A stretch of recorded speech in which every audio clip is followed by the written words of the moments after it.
Okay, now we're going to take a look at the main solo section of the song. I'm just going to play through that for you and then we'll break it down.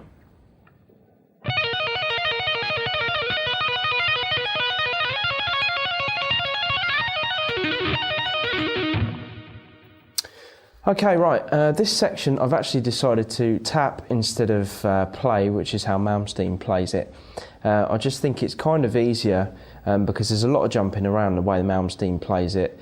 But I mean, an example of how he does play it would be this.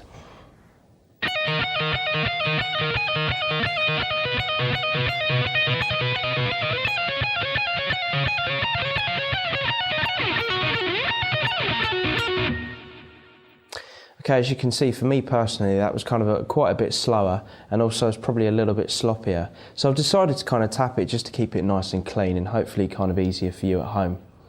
So first of all, we're going to tap on the 15th fret on the high E string, pull off to the 12th fret, and then pull off to the 7th fret.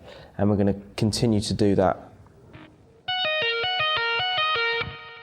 So we're going to do it 3 times, and then we're going to move the tapping finger down to 14. Then back to 15, up to 17, down to 15, and then down to 14. So your left hand stays the same and your right hand is just tapping the different notes. The only one that you do more than once is the 15th fret the first time around. So slow, it should look like this.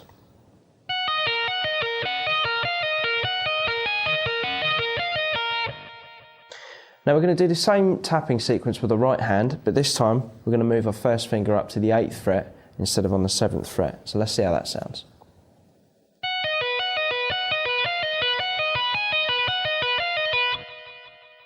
Okay, let's put both of them together.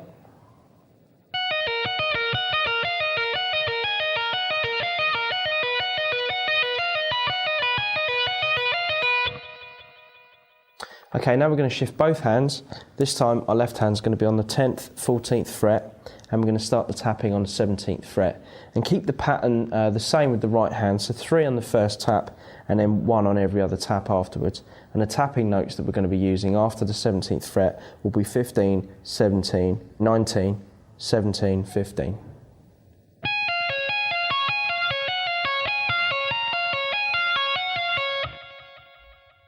Okay, well this is the bit where it was going to be tricky playing it either way, but for tapping, all we're going to be doing is kind of skipping over 2 strings, and we're just going to try and keep it as simple as possible.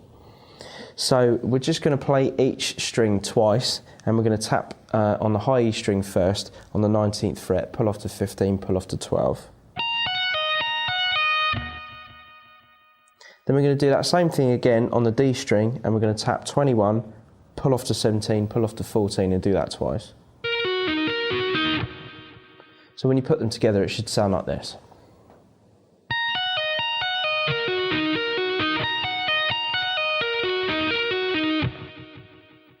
Okay, let's put it all together and see how that sounds.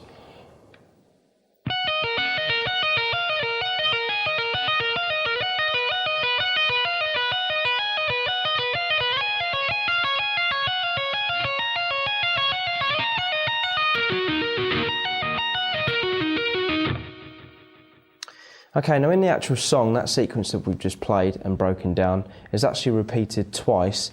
Now I'm going to play the second bit, which is some more arpeggios of the same sort of thing. So here we go.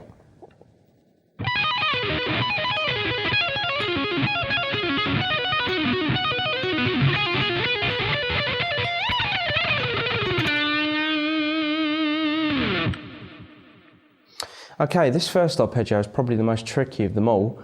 I'm just going to start by tapping the 20th fret on the high E string, pulling off to 17, pulling off to 12, and doing that twice. Then we're going to move to tapping the 17th fret on the G, pulling off to 14, pulling off to 9. Okay, so when you put them together, it should sound like this.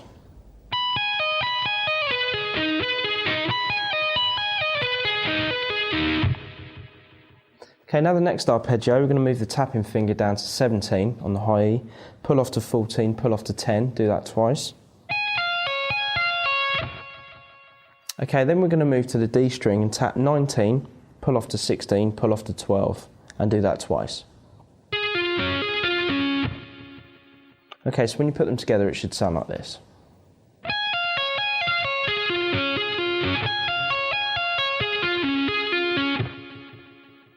Okay, for the next set of arpeggios, all we're doing is just moving everything that we've just done 2 frets down.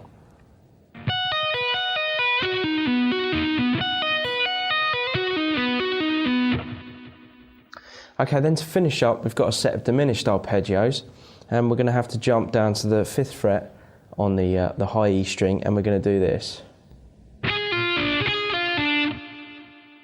So we're playing 5, pull off to 2 on the high E, and then hammering on 4 on the B. And do that twice. Then we're going to do the same thing from the 8th fret to the 5th fret on the high E, hammering on the 7th fret on the B.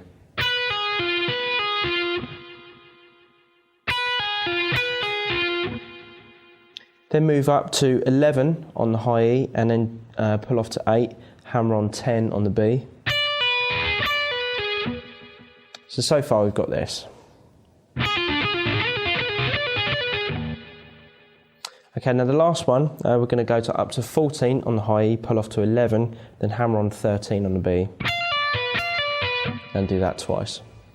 Okay, then we've got a diminished run that starts on the 20th fret on the high E, and it sounds like this.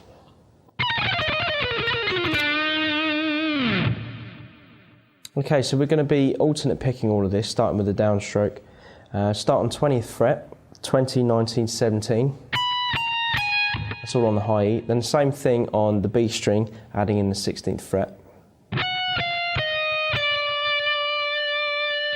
Then we're going to go back up and play 17 and 19. So we've got this. Then we're going to play 17 and 16 on the end.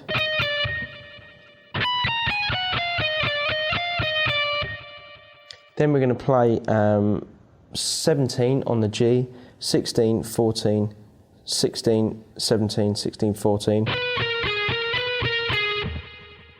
Then we're going to play 17, 16, 14 on the D, and then when we get to 13, we'll just do a half bend.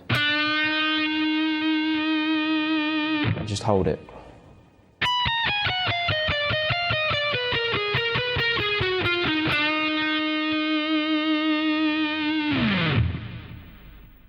Okay, at this point, the keyboard solo has now started in the song, and there's a trade-off between both keyboards and guitar. So first off is the keyboard solo, then there's a separate guitar solo on its own, which is kind of mainly improvised. It's kind of Yngwie really going for it. It's kind of less planned out than a lot of other things that he's kind of done, and live he always kind of plays a different solo for this. It's literally who can kind of outdo each other, basically, the keyboard player or Yngwie, or the keyboard player and Yngwie. It's kind of like a battle.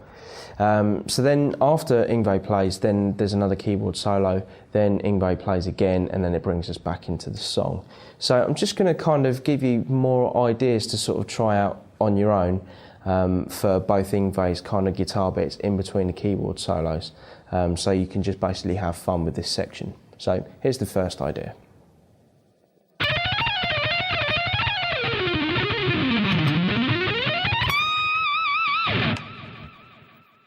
Okay, we're going to start this idea on the 16th fret on the B string, and we're going to play 16, 17, 19, and we're going to try and use alternate picking for this. So starting on 16, 17, 19 on the B, moving to the high E string, playing 15, 17, 19, then just come back down. So we're going to have this.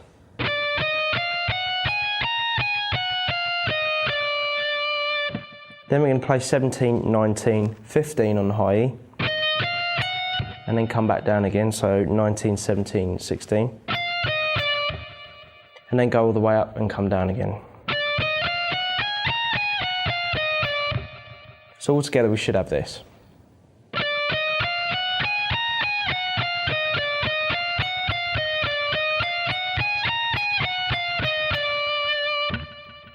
Then we're going to move positions and start on the 16th fret on the G string and play 16, 14, 12. Then move to the D string and play 16, 14, 13. then go back up, and then back down. Okay, so far, all in all, we've got this.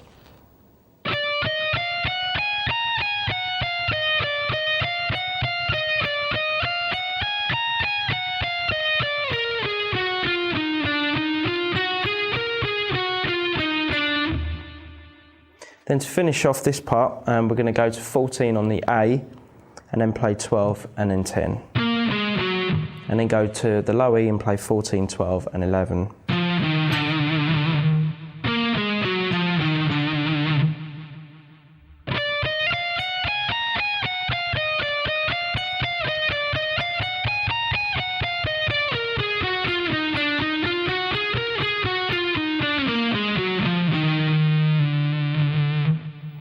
Then we're going to have this lick.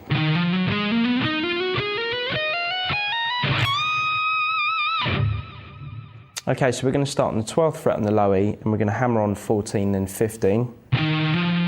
Same thing on the A string. Then we're going to move to the D string and play 14, hammer on 16 and 17. Same thing on the G. Then move to the B string and play 17, hammer on 19 and 20. Same on the high E string, and then a whole step bend on the 22nd fret on the high E. So altogether we should have this.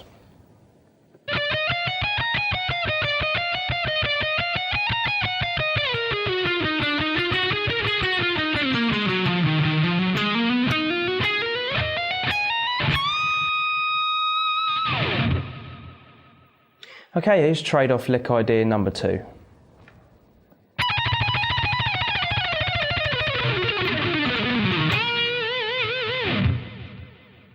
Okay, we're going to start this idea on the 20th fret on the high E, and then we're going to do alternate picking again like we did before, and do this pattern.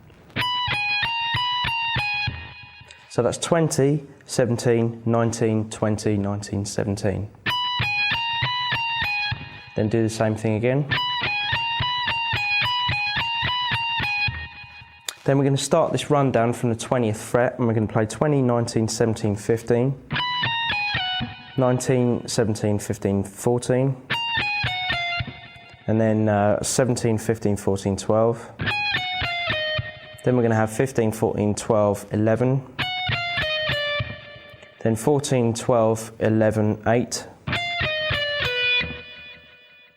Then we're going to start kind of a different sort of rundown where we're going to start on the 12th fret and go 12, 11, 8 on the high E. Then move into the B string and playing 12, 10, 8 twice. Then playing 11, 9, 8 on the G twice. Then 10, 9, 7 on the D twice. Then we're just going to play 10, 9, 7, 6 on the A. And then a bend, whole step bend in fact, on the 10th fret on the B. Okay, so slow it should look like this.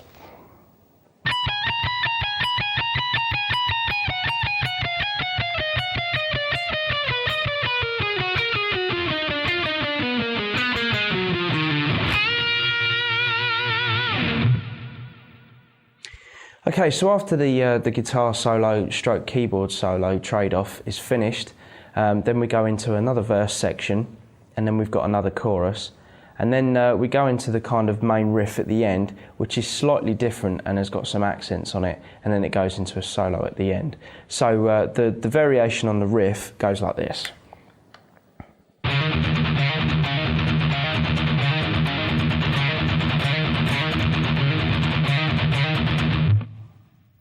Okay, so with this riff, we've got the same hammer on from the 5th fret to the 7th fret on the A. Then we're going to play the open E string 4 times. Then we're going to hammer on from 5 to 7 on the A again. Then 2 open E's. Then hammer on again. Then 4 open E's. Okay, so slow it should look like this.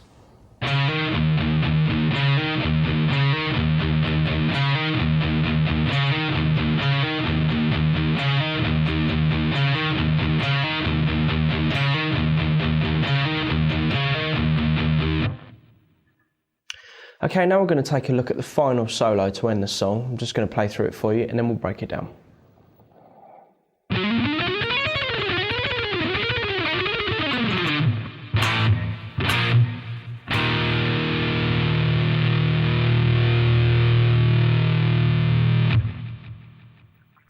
Okay, we're going to start this last run on the 10th fret on the A string. And we're going to play 10, hammer on 12, hammer on 14.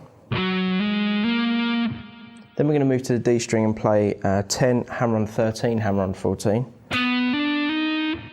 Then move to the G and play 11, 12 and 14. So far we've got this.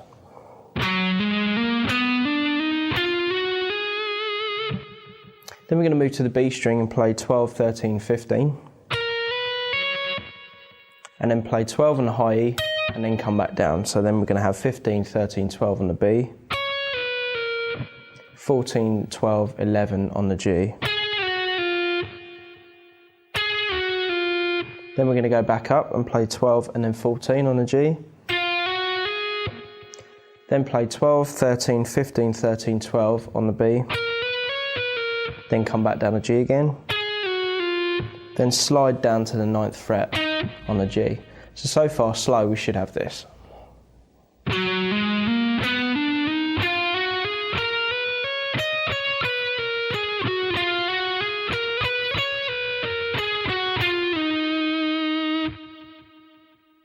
Okay, then when we get to the 9th fret on the G, we're then going to replay 11 and 12. Then move to the B string and play 10, 12, 13. Then back down. Then we're going to move down to the 8th fret on the G, and we're going to play 8, 9, 11. Then move to the B string and play 8, 10, 12. Then back down. Then we're just going to play on the D string 10, 9, 7. And then the same thing on the A with adding the extra 6th fret in. Okay, so slow, that whole run should look like this.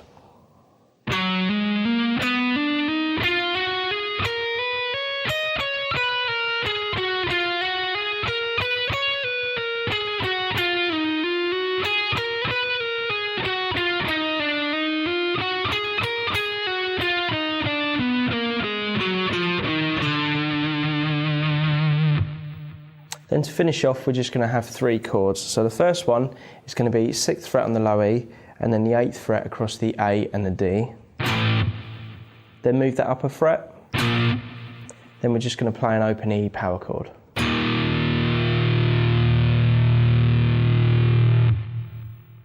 Okay, now you have all the parts for Rising Force.